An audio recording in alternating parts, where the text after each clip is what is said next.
1993, Professor Philip Johnson of the University of California at Berkeley invited a group of scientists and philosophers to a small beach town on the central coast of California. They came from major academic centers, including Cambridge, Munich, and the University of Chicago, to question an idea that had dominated science for 150 years. I think Pajaro Dunes represented a turning point for many of us. Individually, we all had questions about evolutionary theory, but when we came together, each person brought something of their own to the table, and suddenly we all had a glimpse of a new way of looking at life that none of us had individually seen before. I would have to say that this was an intense period of time in my life. It just seemed that there was something here much more intellectually satisfying than the view that I had held up until this time. I realized that this was bigger than any one person or discipline, and this was the beginning of a community of scientists who were now willing to face the fundamental mystery of life's origin.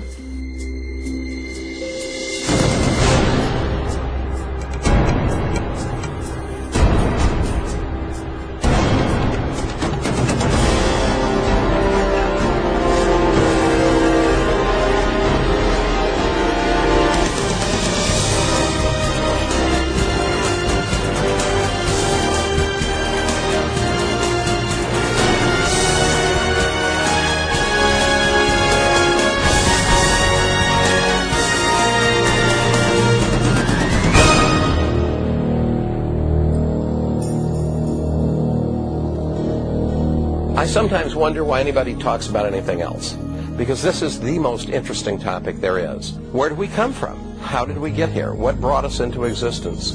What is our relationship to reality as a whole? You look at the incredible diversity and complexity of life, and inevitably the question arises, what brought all this into existence? Was it simply chance and necessity, undirected natural forces? Or is there something else going on? Is there a purpose, a plan, a design due to an intelligent cause? I think that is the fundamental question.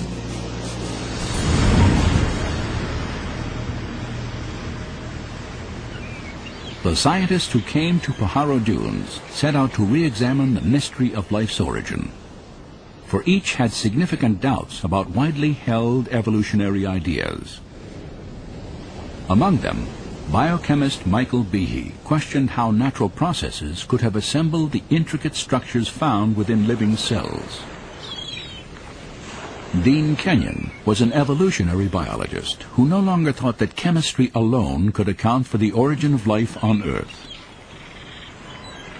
And Stephen Meyer, Paul Nelson, and William Dembski were seeking a new approach, one that could explain the origin of the genetic information encoded in living organisms. These scientists and philosophers began to formulate an alternative to the central theory of modern biology, a theory born in the mind of a British naturalist.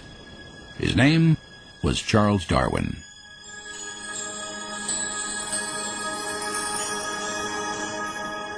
In 1831, Darwin, then 22 years old, set sail on a 5-year survey expedition for the British Empire.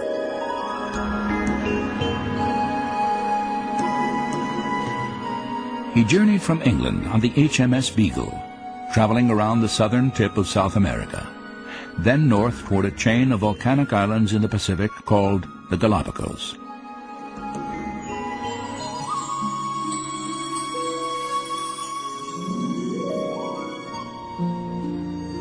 On this desolate archipelago, 600 miles off the western coast of Ecuador, Charles Darwin encountered an extraordinary array of birds, reptiles, and mammals, the likes of which he had never seen before.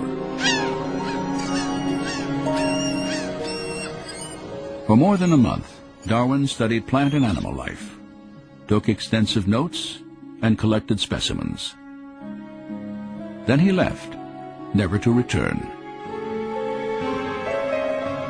25 years passed as he developed a theory about how the diverse forms of life on Earth had originated. In 1859, Darwin published a book titled On the Origin of Species. its impact on science and ultimately all of Western culture was dramatic. Darwin argued that all life was the product of purely undirected natural forces, time, chance, and a process he called natural selection. For 2,500 years before Darwin, most prominent scientists and philosophers, people such as Plato or Newton or Kepler, viewed the world as the product of some kind of design or plan. But a fundamental shift occurs with Darwin's idea of natural selection, and a real change in scientific philosophy is set in motion.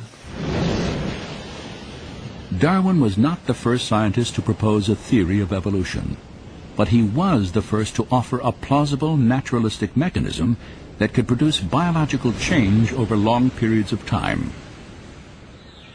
To understand how natural selection works, consider the finch populations Darwin encountered on the Galapagos Islands. 13 species of finches inhabit the Galapagos Islands, and they vary subtly in terms of their body size and shape of the beak. According to contemporary Darwinian theory, differences in the sizes and shapes of the birds' beaks are the direct result of natural selection. One example often cited involves species of seed-eating finches.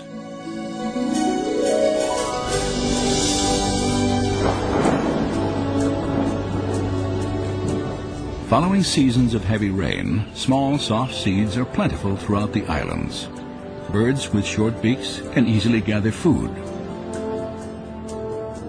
However, during periods of drought, the only seeds available are encased in hard, tough shells that remain on the ground from the previous year. In these circumstances, only birds with longer, sharper beaks can crack the shells and eat the seeds. Those birds with the longer beaks survive because they can reach the food source, whereas other birds cannot. That long beak, then, confers what biologists now call a functional advantage. The finches with smaller beaks, unfortunately, die out from starvation because they cannot reach that food source. If the drought conditions continue, the environment causes a change in the features of the finch population as a whole. Over time, the long beaks are passed on to succeeding generations because those beaks enable the birds to survive. Natural selection was a powerful idea. Physical variations that proved advantageous would be inherited by succeeding generations. Through this process, populations would be altered, and over time, fundamentally different organisms would arise without any form of intelligent guidance. Darwin wanted to explain everything in the history of life in terms of undesigned, unintelligent natural processes. And when he looked for an explanation, what he found was that a process he could observe in domestic populations also operates in the wild. Now, Darwin himself was very familiar with domestic breeding. He himself studied pigeon breeding. And he knew that for centuries, human breeders had been able to make dramatic changes in populations by selecting only certain individuals to breed. Darwin really suggested that this same process operates in the wild. For Charles Darwin, natural selection explained the appearance of design without a designer. There was no longer any need to invoke an intelligent cause for the complexity of life. In effect, natural selection became a kind of designer substitute. Today, Darwinism is generally assumed throughout science and the academic world. Yet, despite its wide acceptance, a growing number of scientists and scholars, including those who met at Pajaro Dunes, now challenge key aspects of Darwinian theory. When we came together at Pajaro Dunes, we certainly didn't agree on everything, but we did share a real dissatisfaction with the mechanism of natural selection and the role that it was playing in biological explanation. Natural selection is a real process, and it works well for explaining certain limited kinds of variation, small-scale change. We have lots of examples of that, in fact. Where it doesn't work well is explaining what Darwin thought it could, namely the real complexity of life. We have a finch beak, and then you've got the finch itself. A minor change in the structure of the beak, versus the origin of the organism itself. These are different scales of phenomena. These are different kinds of problems. And the important problem for biology is to understand where natural selection works and where it doesn't, and why there's a difference. Evidence is very powerful, and all of us have the sense that if we let that evidence speak for itself, that it would lead us in a very different direction, away from natural selection and towards a different conclusion about the origin and nature of life on Earth.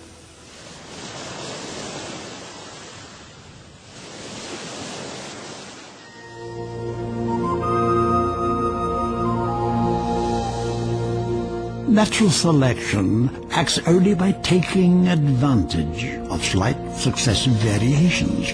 She can never take a great and sudden leap, but must advance by short and sure, though slow steps.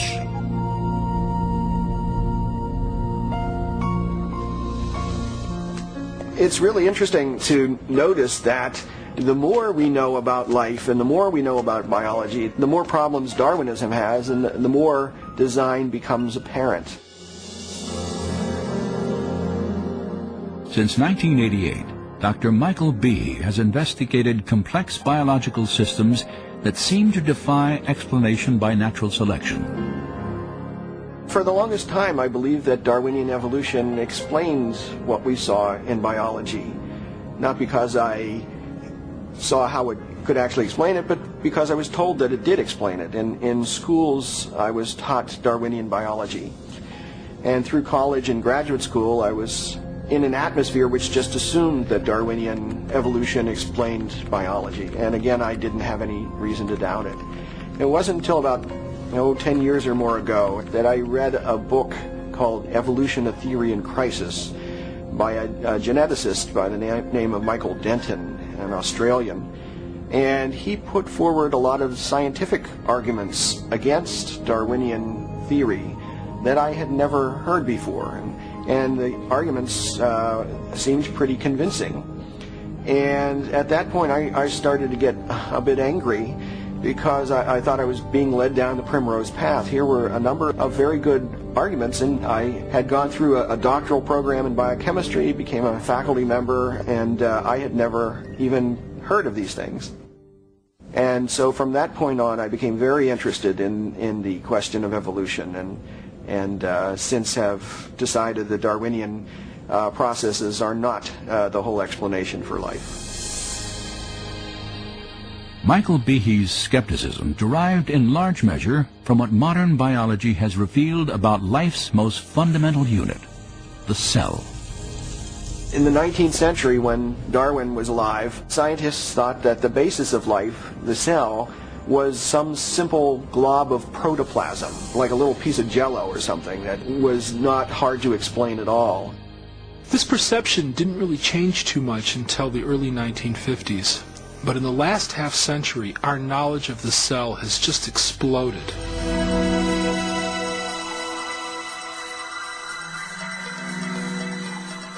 Today, powerful technologies reveal elaborate microscopic worlds. Worlds so small that a thimbleful of cultured liquid can contain more than 4 billion single-cell bacteria, each packed with circuits, assembly instructions, and miniature machines, the complexity of which Charles Darwin could never have imagined. At the very basis of life, where molecules and cells run the show, we've discovered machines, literally molecular machines. There are little molecular trucks that carry supplies from one end of the cell to the other. There are machines which capture the energy from sunlight and turn it into usable energy. There are as many molecular machines in the human body as there are functions that the body has to do. So if you think about hearing, seeing, smelling, tasting, feeling, blood clotting, respiratory action, the immune response, all of those require a host of machines. When we look at these machines, we ask ourselves, where do they come from? And the standard answer, Darwinian evolution, is very inadequate in my view. One biological machine in particular caused Behe to doubt.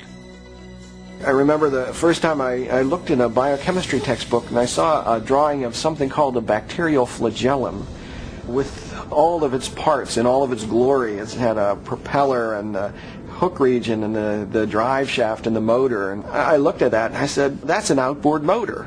That's designed. That's no chance assemblage of parts. Behe's reaction was not surprising, for the molecular motors that drive bacteria through liquid each depend upon a system of intricately arranged mechanical parts. These parts come into focus when portions of a cell are magnified 50,000 times. Biochemists have used electron micrographs like this one to identify the parts and three-dimensional structure of the flagellar motor.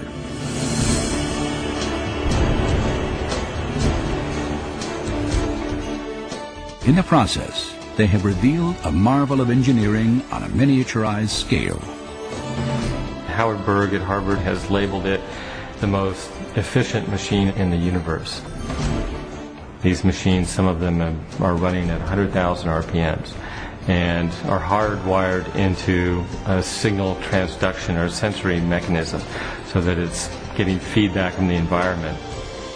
And even though they're spinning that fast, they can stop on a dime. It only takes a quarter turn for them to stop and shift directions and start spinning 100,000 RPM in the other direction. And just like outboard motors on motorboats, it has a large number of parts which are necessary for the motor to work. The bacterial flagellum, 2 gears, forward and reverse, water-cooled, proton motive force. It has a stator, it has a rotor, it has a U-joint, it has a drive shaft, it has a propeller, and they function as these parts of machines. It's not convenient that we give them these names. That's truly their function. Since its discovery, scientists have tried to understand how a rotary motor could have arisen through natural selection. As yet, they have failed to offer any detailed Darwinian explanation. To see why, we must understand a feature of molecular machines known as irreducible complexity. Irreducible complexity was coined by Mike Behe in describing these molecular machines. Basically what it says is that you have multi-component parts to any given organelle or system in a cell, all of which are necessary for function. That is, if you remove one part, you lose function of that system. The idea of irreducible complexity can be illustrated by a familiar, non-biological machine, a mousetrap. The trap is composed of 5 basic pieces: a catch to hold the bait, a strong spring, a thin bent rod called the hammer, a holding bar to secure the hammer in place, and a platform upon which the entire system is mounted. If any one of these parts is missing or defective, the mechanism will not work. All components of this irreducibly complex system must be present simultaneously for the machine to perform its function, catching mice. Irreducible complexity also applies to biological machines, including the bacterial flagellar motor. All told, there are about 40 different protein parts which are necessary for this machine to work. And if any of those parts are missing, then either you get a flagellum that doesn't work because it's missing the hook or it's missing the drive shaft or whatever, or it doesn't even get built within the cell. In evolutionary terms, you have to be able to explain how you can build this system gradually when there's no function until you have all those parts in place.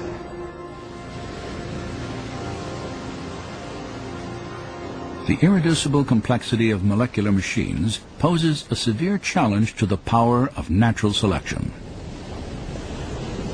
According to Darwin's theory, even very complex biological structures like an eye, an ear, or a heart can be built gradually over time in small incremental steps. Yet, as Darwin made clear, natural selection can only succeed if these random genetic changes provide some advantage to the evolving organism in its struggle for survival. As I have attempted to show, It is not necessary to suppose that the modifications were all simultaneous if they were extremely slight and gradual. Natural selection is scrutinizing the slightest variations, rejecting those that are bad, preserving and adding up all that are good. Yet some scientists doubt that Darwin's small variations could have created a bacterial flagellum when no such mechanism existed. How could something new, like a bacterioflagellar motor and all the components that go with it, how could it develop out of a population of bacteria that don't have that system?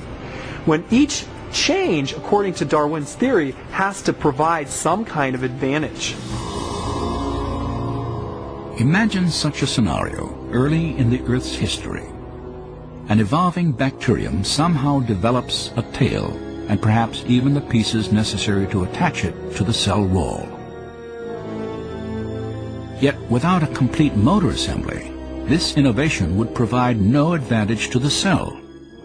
Instead, the tail would lie immobile and useless, invisible to natural selection, which by definition can only favor changes that aid survival. The logic of natural selection is very demanding. Unless the flagellum mechanism is completely assembled and actually works, natural selection simply cannot preserve it. It cannot be passed on to the next generation. The important thing to realize about natural selection is it selects only for a functional advantage. In most cases, natural selection actually eliminates things that have no function or that have a function that harms the organism. So if you had a bacterium with a tail that didn't function as a flagellum, chances are natural selection would eliminate it. The only way you can select for a flagellum is if you have a flagellum that works, and that means you have to have all the pieces of the motor in place to begin with. So natural selection can't get you the bacterial flagellum. It can only work after the flagellum is there and operating. We know a lot about the bacterial flagellum. We still have a lot to learn, but we know a lot about it. And there's no explanation for how this complex molecular machine was ever produced by a Darwinian mechanism. 150 years ago, scientists did not know about irreducibly complex molecular machines. Yet Charles Darwin anticipated the difficulty that systems such as these could pose to his theory. If it could be demonstrated that any complex organ existed which could not possibly have been formed by numerous successive slight modifications, my theory would absolutely break down.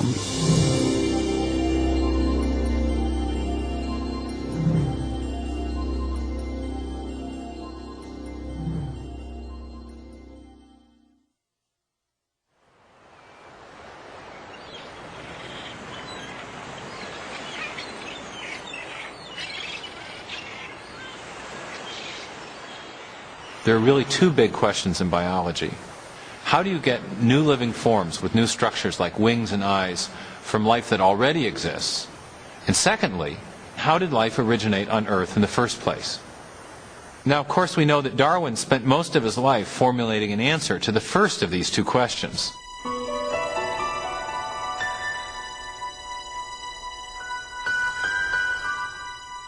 Charles Darwin compared the history of life on Earth to a great branching tree. The base of the tree represented the very first living cell, and the branches were new and more complex life forms that had evolved over time from the first primitive organism. Darwin was trying to explain how the branches on the tree of life originated. He was trying to show how natural selection could have modified existing organisms to produce the great diversity of plant and animal life that fills the earth today. But when it came to the base of the tree, which represented the origin of the first life, the first living cell, Darwin had very little to say. In fact, in The Origin of Species, he didn't even address the question of how life might have originated from non-living matter. The only glimpses we have of Darwin's opinions on the subject appear in a letter he wrote to a colleague named Joseph Hooker.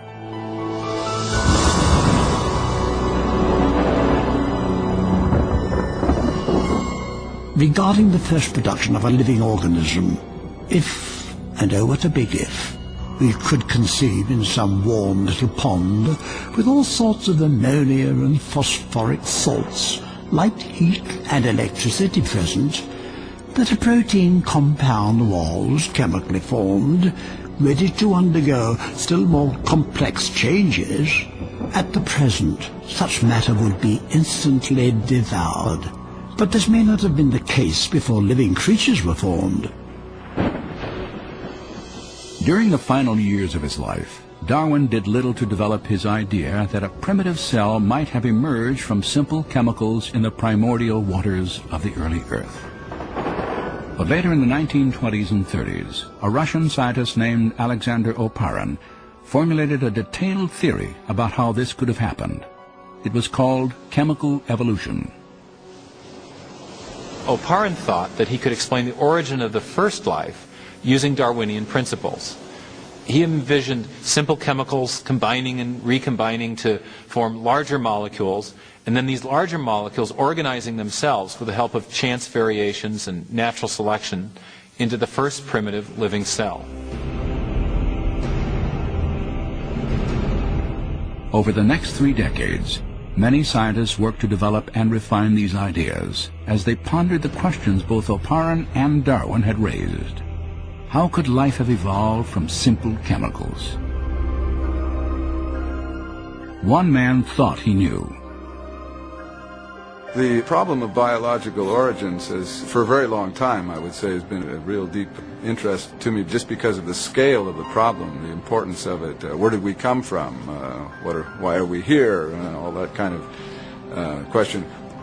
Probed from the point of view of natural science. During the late 1960s and throughout the 70s and early 80s, Dean Kenyon was one of the leading chemical evolutionary theorists in the world. And like others in his field, he was trying to explain how life on Earth began through a purely natural process. In 1969, Kenyon co-authored an important book on the origin of life. Gary Steinman and myself thought that if we were to pull together in all of the lines of empirical evidence that had accumulated by the mid to late 60s in one continuous argument, we were very enthusiastic about the possibilities for explaining the origin of the main life-building elements. Despite his optimism, Kenyon faced a significant problem. To explain how life began, he first had to account for the origin of the essential building blocks of every cell that has existed on Earth. Large, complex molecules called proteins. Proteins have a wide range of function in the cell, everything from structural requirements in terms of scaffolding of the cell, the cytoskeleton, to enzymes. Proteins do pretty much all of the jobs inside of the cell. All the day-to-day jobs, cleaning up the cell, making energy, it's all proteins. Kenyon knew that proteins would have been as important to the first life as they are to living cells today. He also recognized the complexity of their construction. By the 1960s, scientists had determined that even simple cells are made of thousands of different types of proteins. And the function of these molecules derives from their highly complex three-dimensional shapes. The irregular shapes of some proteins allow them to catalyze or trigger chemical reactions because of the hand-and-glove fit that they have with other molecules in the cell, while other protein molecules form interlocking structural components. The individual parts of a bacterial motor, like this ring structure, are each made of either a single protein molecule or an assembly of proteins fitted together into a specific shape. These proteins are, in turn, made of smaller chemical units called amino acids that are linked together in long chains. There is a very great degree of intricacy of architecture down in the cell units in these protein-forming amino acids. In nature, 20 different types of amino acids are used to construct protein chains. Biologists have compared them to the 26 letters of the English alphabet. Alphabetic letters can be arranged in a huge number of possible combinations, And it's the sequential arrangement of the letters that determines whether you have meaningful words and sentences. If the letters are arranged correctly, you'll get meaningful text. But if they're not arranged correctly, you'll get gibberish. And the same principle applies for amino acids and proteins. There are at least 30,000 distinct types of proteins, each made of a different combination of the same 20 amino acids. They are arranged, like letters, to form chains, often hundreds of units long. If the amino acids are sequenced correctly, then the chain will fold into a functioning protein. Proteins are arranged with their amino acids in such a way that the amino acids collapse on each other into an architecture that is pre-programmed by the order of the amino acids.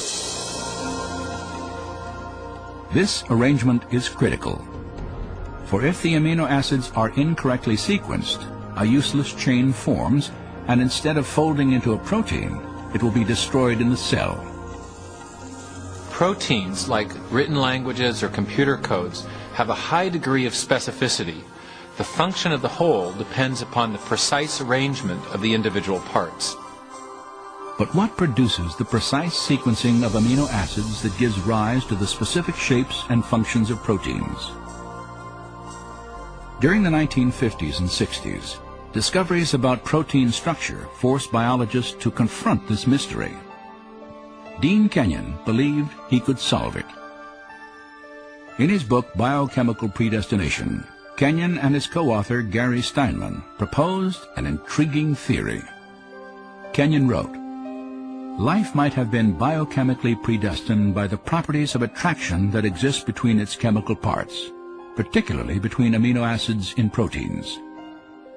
At the time that biochemical predestination came out, I and my co-author were totally convinced that we had the scientific explanation for origins. Kenyon proposed that the chemical properties of the amino acids caused them to be attracted to each other, forming the long chains that became the first proteins, the most important components in the living cell. And this meant that life was effectively inevitable, predestined by nothing more than chemistry.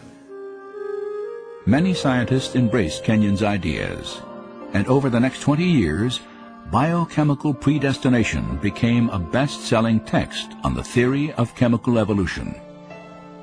Yet 5 years after the book's publication, Kenyon quietly began to doubt the plausibility of his own theory. It was during that whole period of time that my doubts about certain aspects of the evolutionary account became apparent. When coming into contact with a powerful counter-argument given to me by one of my students, and I could not refute that counter-argument. Kenyon was challenged to explain how the first proteins could have been assembled without the help of genetic instructions. In living cells today, chains of amino acids are not formed directly by forces of attraction between their parts, the scenario Kenyon envisioned on the early Earth. Instead, another large molecule within the cell stores instructions for sequencing the amino acids in proteins. It is called DNA. Initially, Kenyon believed that proteins could have formed directly from amino acids without any DNA assembly instructions. And that's why so many scientists were excited about his theory. But the more he and others learned about the properties of amino acids and proteins, the more he began to doubt that proteins could self-assemble without DNA. In DNA, Kenyon encountered a molecule with a property he could not explain through natural processes. For locked securely within its double helix structure is a wealth of information in the form of precisely sequenced chemicals that scientists represent with the letters A, C, T, and G. In a written language, information is communicated by a precise arrangement of letters.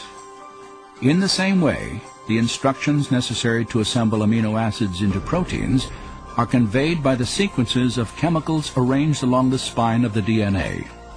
This chemical code has been called the language of life, and it is the most densely packed and elaborately detailed assembly of information in the known universe. Like other scientists working on the origin of life, Kenyon realized he had two choices. Either he had to explain where these genetic assembly instructions came from, or he had to explain how proteins could have arisen directly from amino acids without DNA in the primordial oceans. And in the end, he realized he could do neither.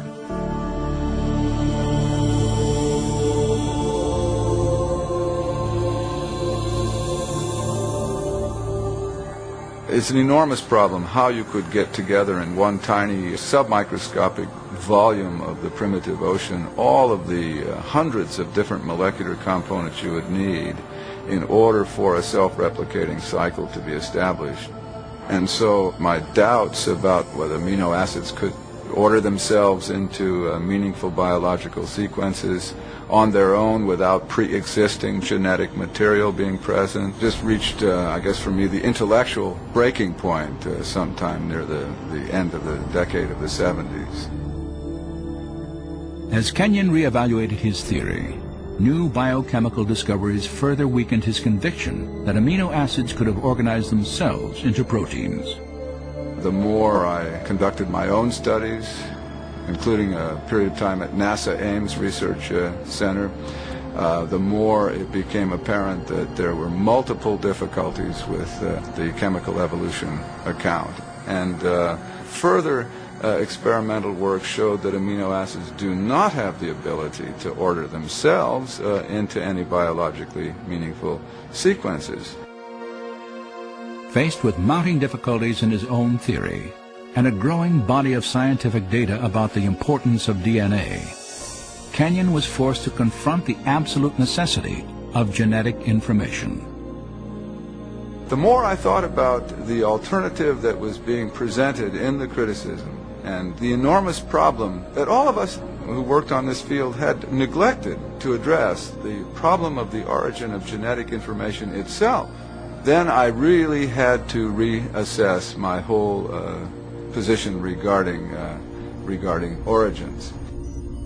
For Dean Kenyon, a new question became the focus of his search for life's origin. What was the source of the biological information in DNA? If one could get at the origin of the messages, the encoded messages within the living machinery, then you would really be on to something far more intellectually satisfying than this chemical evolution theory. Yet Kenyon realized that he faced a narrowing set of options. By the 1970s, most researchers had rejected the idea that the information necessary to build the first cell originated by chance alone.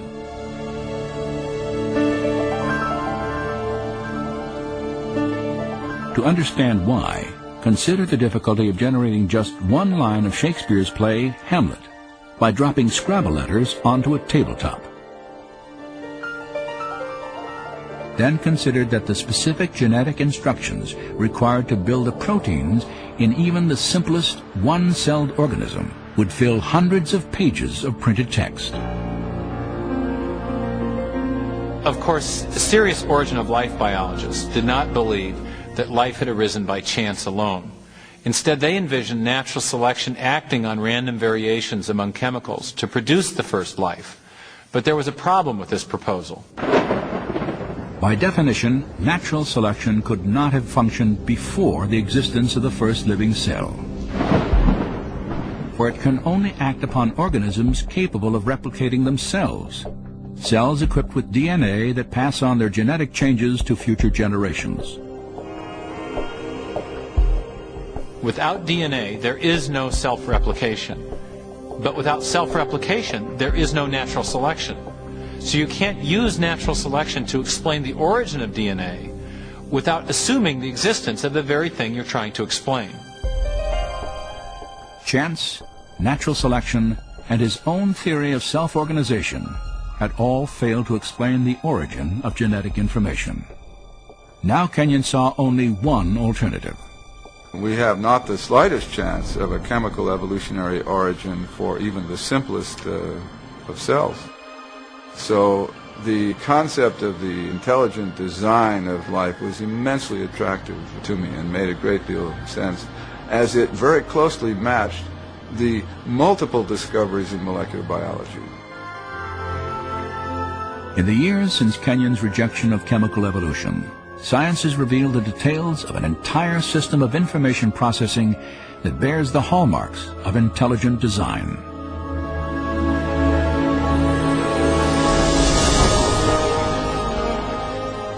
With computer animation, we can enter the cell to view this remarkable system at work.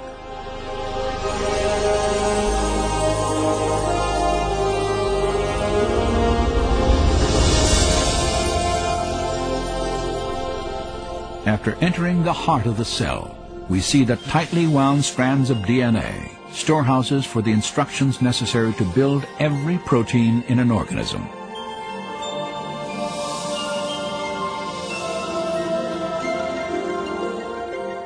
In a process known as transcription, a molecular machine first unwinds a section of the DNA helix to expose the genetic instructions needed to assemble a specific protein molecule. Another machine then copies these instructions to form a molecule known as messenger RNA.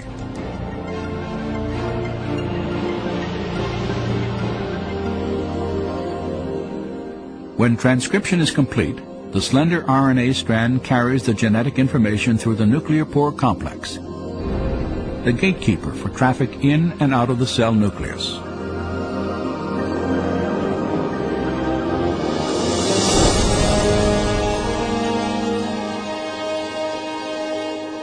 The messenger RNA strand is directed to a two-part molecular factory called a ribosome. After attaching itself securely, the process of translation begins.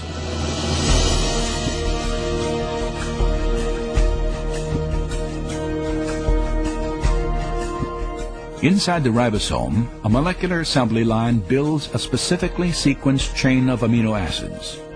These amino acids are transported from other parts of the cell and then linked into chains often hundreds of units long. Their sequential arrangement determines the type of protein manufactured.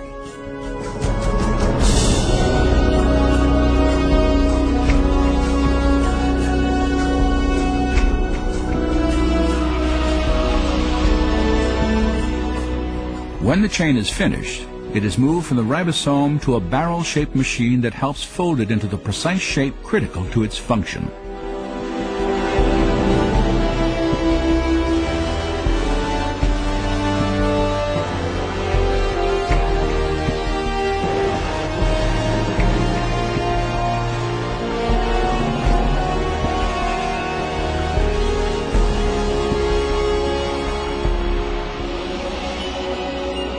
After the chain is folded into a protein, it is then released and shepherded by another molecular machine to the exact location where it is needed. This is absolutely mind-boggling to perceive at this scale of size such a finely tuned apparatus, a device that bears the marks of intelligent design and manufacture. And we have the details of an immensely complex molecular realm of genetic information processing. And it's exactly this new realm of molecular genetics where we see the most compelling evidence of design on the Earth.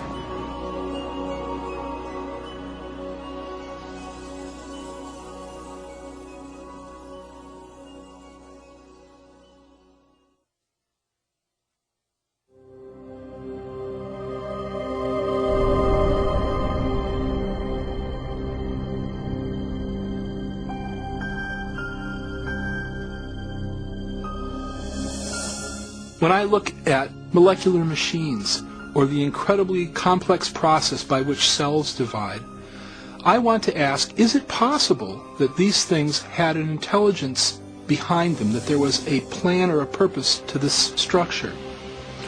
Science ought to be a search for the truth about the world. Now, we shouldn't prejudge what might be true. We shouldn't say, I don't like that explanation, so I'm going to put it to one side. Rather, when we come to a puzzle in nature, we ought to bring to that puzzle every possible cause that might explain it. One of the problems I have with evolutionary theory is it artificially rules out a kind of cause even before the evidence has a chance to speak. And the cause that's ruled out is intelligence. Since the late 19th century, since the time of Darwin, in fact, in part because of Darwin's writing in The Origin of Species, scientists came to accept a definition of science that excluded the possibility of design as a scientific explanation. And that convention has a name. It's called methodological naturalism. And it just means that if you're going to be scientific, you must limit yourself to explanations that invoke only natural causes. You can't invoke intelligence as a cause.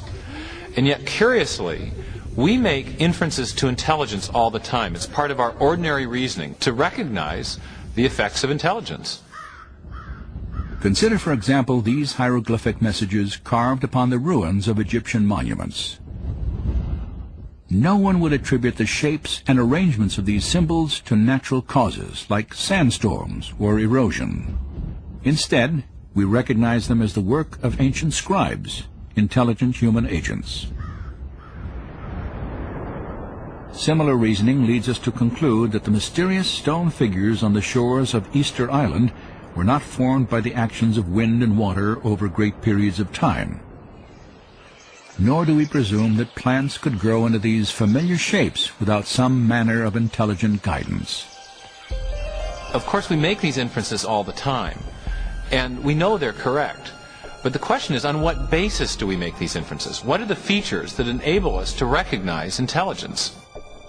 Recently, in a book titled The Design Inference, mathematician William Dembski has made an important breakthrough in understanding design reasoning.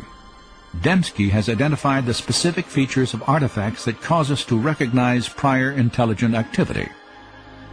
I came to this by trying to look at how do we reason about design? What are the logical moves that we have to go through in order to come to a conclusion of design? So what I'm trying to do is to establish reliable, empirical, scientifically rigorous criteria for deciding whether something is in fact designed.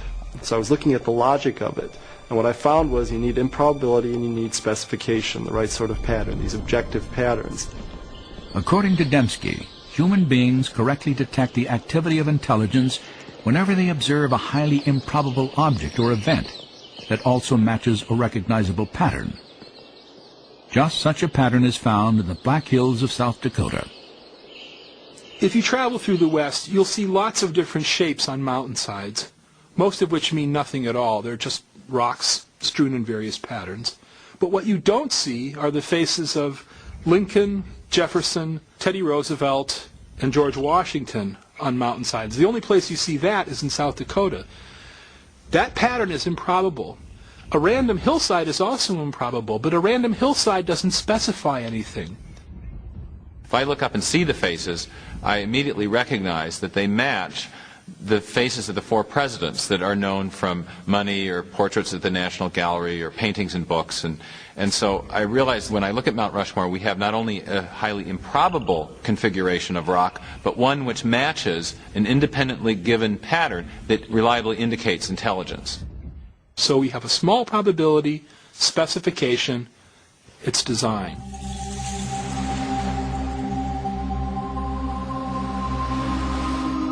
On a seashore, another improbable pattern etched into the earth illustrates how we detect design. No one would infer that this message was written by the movement of the tides. Instead, because of the characteristics of this pattern, we identify the words as the products of intelligence. That improbable arrangement also conforms to an independently given pattern, namely the shapes of the letters that we recognize from English alphabet and the words that we know from English vocabulary. And so it's the improbability of the arrangement plus the fact that it conforms to an independently given pattern that triggers the awareness of design. This illustration suggests that William Dembski's criteria for design detection, small probability and specification, are essentially equivalent to information. The type of information present, not only in pictures, numeric sequences, and written texts, but also encoded into living cells. DNA has a structure that is ideal for carrying information. In the A's, T's, C's, and G's, the basis of the double helix of DNA, is the potential for storing a tremendous amount of information. There is, in fact, no entity in the known universe that stores and transmits more information more efficiently than the DNA molecule. A full complement of human DNA has 3 billion individual characters. Analysis of the DNA molecule's coding regions show that its chemical characters have a specific arrangement that allows them to convey detailed instructions or information, much like letters in a meaningful sentence or binary digits in a computer code. Bill Gates has said that DNA is like a computer program, only much more complex than any we've been able to devise.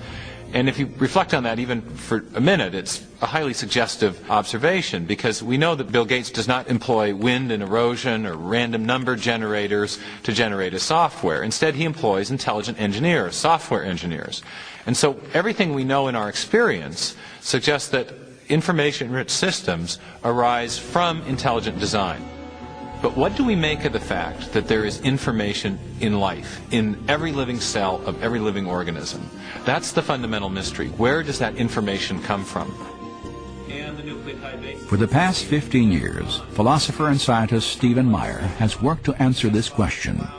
Meyer has developed an argument to demonstrate that intelligent design provides the best explanation for the origin of information necessary to build the first living cell. The information that the DNA molecule holds.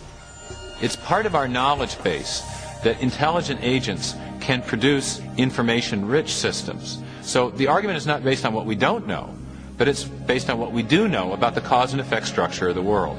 We know at present there is no naturalistic explanation, no natural cause that produces information. Not natural selection, not self-organizational processes, not pure chance. But we do know of a cause which is capable of producing information, and that is intelligence. So when we find an information-rich system in the cell, in the DNA molecule specifically, we can infer that an intelligence played a role in the origin of that system, even if we weren't there to observe the system coming into existence. Meyer's work on the origin of genetic information is now one part of a growing scientific case for design that arose from a meeting of scientists and philosophers on the central coast of California in 1993. Their objective was to reassess an idea that had dominated biology for more than a century. In the process, they gave birth to a theory that has become known as intelligent design. To me, the great promise of design is it gives us a new tool and explanation that belongs in the toolkit of science. Intelligent causes are real, they leave evidence of their existence, and a healthy science is a science that seeks the truth and lets the evidence speak for itself. The argument for intelligent design is based on observation of the facts. Now that's my definition of good science. It's observation of the facts. Now when you observe the facts, as Michael Behe has done, what do you observe? You observe this incredible pattern of interrelated complexity. And the way we conclude intelligent design for the bacterial flagellum is the same way we conclude intelligent design for an outboard motor. When we see an outboard motor, we see the way the parts interact and so on. We know somebody made that. The reasoning is the same for biological machines. So the idea of intelligent design is a completely scientific one. When I look at the evidence objectively, without ruling out the possibility of design, design just leaps up as the most likely explanation. And that's why I believe that it's true. I think design is back on the table. You know, we can't explain these systems by natural law. And if we're searching for truth, and they are in fact designed, if we have to be design engineers to understand them, then I say, what's the problem? You know, you go where the data leads you. And the implications, yeah, they have profound metaphysical implications, but so be it. So it's a powerful idea that the universe is rational and comprehensible, underwritten by a supreme intelligence that meant for this world to be understood is something that underwrites then the program of science, because then you can go out and look at the world and the world will make sense. If it's all just a chaotic assemblage, there's no reason to expect any rationality out there. But if it in fact is the product of a mind, then you can go out and science becomes this enormous, wonderful puzzle-solving project in which you can expect to find rationality and beauty and comprehensibility right at the foundation of things. 150 years ago, Charles Darwin transformed science with his theory of natural selection. Today, that theory faces a formidable challenge. Intelligent design has sparked intense debate over the origin of life on Earth. And for a growing number of scientists, it represents a paradigm, an idea with the power to, once again, redefine the foundations of scientific thought. During the 19th century, scientists believed that there were two fundamental entities, matter and energy. But as we enter the 21st century, there's a third fundamental entity that science has had to recognize, and that is information. And so as we encounter the biology of the information age, the suspicion is growing that what we're seeing in the DNA molecule is actually an artifact of mind, an artifact of intelligence, something that can only be explained by intelligent design.